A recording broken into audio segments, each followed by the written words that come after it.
These are strange times we're living in. It's almost the end of 2024, and it seemed like we were going to close out the year without any Xenoblade news at all. But as a matter of fact, Nintendo wanted to make sure that we could keep up the streak. Basically, I think like ever since 2017, we've had some sort of Xenoblade announcement or release every single year. According to the trailer, it's going to be launching on March 20th, which is a Thursday. Not a huge fan of these Thursday releases. It's really weird. I wish that they would do Fridays. I don't know why it's Thursday. Elephant in the room. Let's talk about this. What does this mean for the lore of the Xenoblade games? Warning, major Xenoblade spoilers ahead. Since they're remastering it, I think it's extremely likely that they're going to try and retcon a few things, and as a matter of fact, in the trailer we sort of see that. We see a shot of Earth being it's not being blown up. There is this bright flash of light, and as we know in the original release of X, Earth was just blown up by the aliens.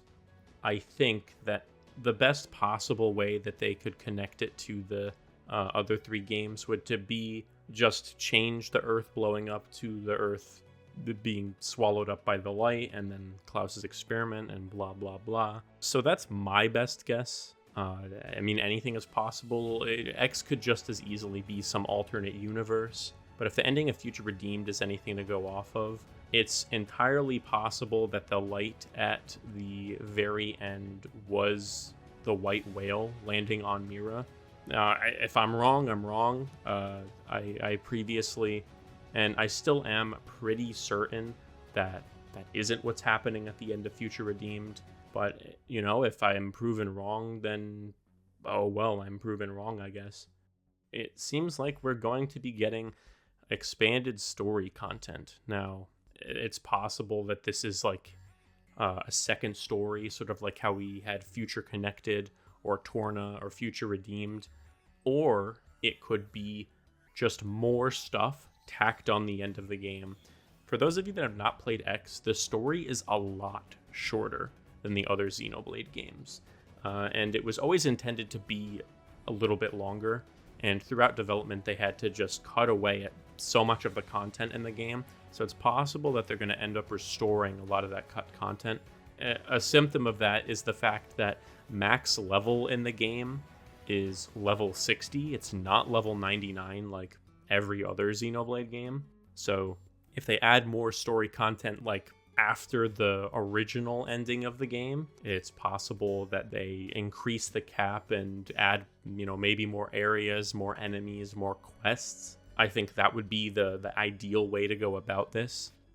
And yes, the big thing, the big reveal that we got at the end of the trailer, it seems like we are finally going to learn the identity of the Black Knight, the figure that approaches Lao at the end of the game.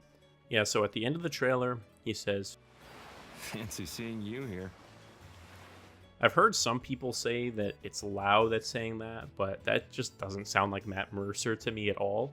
I don't know what voice actor this is. If you guys know who this could be, because they obviously never say who the VAs are until like the day the game launches or the week before the game launches.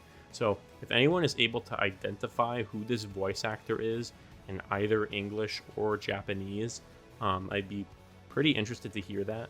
That may give us some sort of clue as to who this character is, especially if we get the Japanese voice actor, because acting roles in Japan are a very serious thing.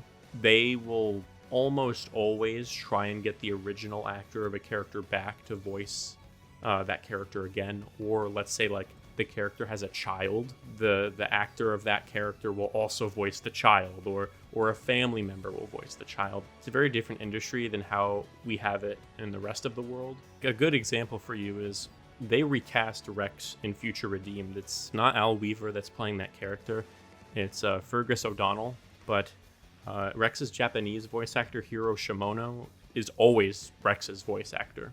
So yeah, if we can figure out who this actor is, that might tell us something, but I doubt it. Now, who is the Black Knight? Well, we don't really know much about the Black Knight.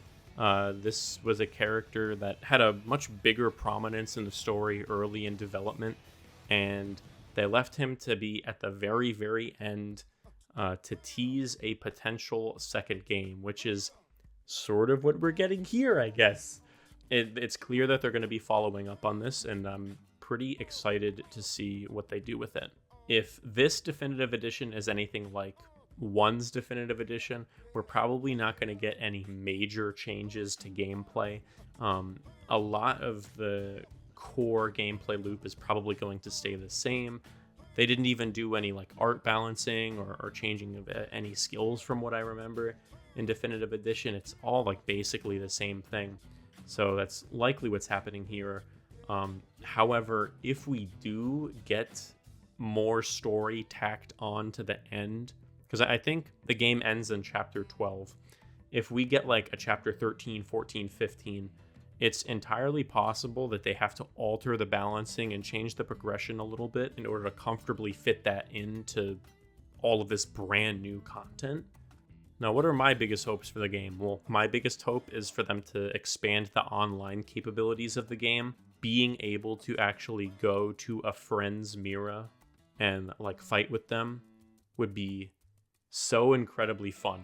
I would love that. Obviously, I'm going to pick up the game, but I would put in a lot of hours playing with friends. So what does this announcement mean for me? Well, obviously, I am working on the timeline series for Xenoblade. This may throw a wrench in that. I don't think it matters too much, though, because 99% of the information that is in those videos is factual and is not up for debate at all. So I think I'm going to plow on ahead and keep doing what I'm doing. You know, by the time I'm finished, X will have already come out. We will know the lore changes. You know, we may even have the fabled Saga HD trilogy out. And at that point, I think some slight adjustments could be made to the videos to make sure that they properly explain the connections between the games. But like I said, 99% of the information in the timeline series is factual. Let me know down in the comments, what are you most excited for in Xenoblade Chronicles X Definitive Edition? I personally am just excited at the fact that they're making another definitive edition, which means that 5 years down the line or 6 years, however many, we could potentially get a Xenoblade 2 definitive edition. We're gonna have multiple versions of every game. They're gonna every other game is going to be a definitive edition. They're gonna do 4 and then 2 definitive edition, and then 5 and then 3 definitive edition. And then eventually we're going to get 1 definitive edition. I hope this announcement made your day, guys. I'm looking forward to going through another hype cycle with you all. I'm sure that I'll be able to drop a couple videos here and there throughout the release window of the game. Thank you guys so much for watching, and I will see you in the next one. Bye.